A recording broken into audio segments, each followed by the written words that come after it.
ఒకళ్ళు వచ్చాక లైఫ్ లో పాత బాకీల్ని మర్చిపోతారా, అకౌంట్స్ కంటిన్యూ చేస్తారా? మీ నారాయణ ఏం చేశాడు రాజ్యం? మా నారాయణ ఏం చేశాడు తెలియక ఇంతమంది ఒపీనియన్ అడుగుతున్నా. ఒక్కొక్క జీవితంలో ఒక్కొక్క కథ ఉంటుంది. ఈ కథ సంబంధించి ఏంటనేది రామ్ అప్రాజ్ గారిని అడగాలి మనం. ఓకే, జరిగిన స్టోరీ కాబట్టి ఆయన మామూలుగా ఫస్ట్ మీరు చెప్పండి. మా లైఫ్ లో జరిగింది కాదండి, ఇలా నారాయణ లాంటి వాళ్ళని ఇలా చూసి జరిగితే బాగుండు అని అంటున్నారా ఏంటి? చాలా మందిని చూసి అలా దానిలో నుంచి తీసుకొని అంటే ఎవరు చూసారు? ఒక ఎగ్జాంపుల్ చెప్పండి. ఇప్పుడు నారాయణ, సీను అలా మా ఆయన పేరే తీస్తారు మీరు. నేను ఒకటి చెప్తా. యాక్చువల్గా పబ్లిక్ కాన్సెప్షన్లో నారీ నారీ నడుమ మురారి అంటే ఒక కాన్సెప్షన్ ఉంటుంది. ఏకకాలంలో ఇద్దరు అన్న ఒక వ్యవహారం ఉంటుంది.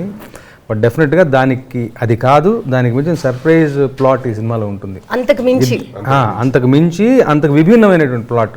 నారీ నారీ ఇద్దరు ఆడవాళ్ళ మధ్యలో హీరో నలిగిపోతారే కానీ బట్ ఏ కారణం కోసం నలిగిపోతారు అన్నది డెఫినెట్ అందరూ అనుకునే ఇద్దరి మధ్య ఇది కాదు. ఇది ఒక సెపరేట్ సెటప్, సెపరేట్ ప్లాట్. ఇది అది సినిమా చూస్తే మీకు తెలుసు, కొత్త కాన్సెప్ట్ ఇది.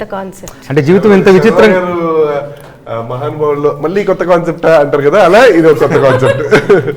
అంటే జీవితం ఇంత విచిత్రంగా ఉంటుందా అన్నది ఈ కథ చూసి తెలుస్తుంది. ఒక విచిత్రమైన ఒక లాక్ ఉంటుంది.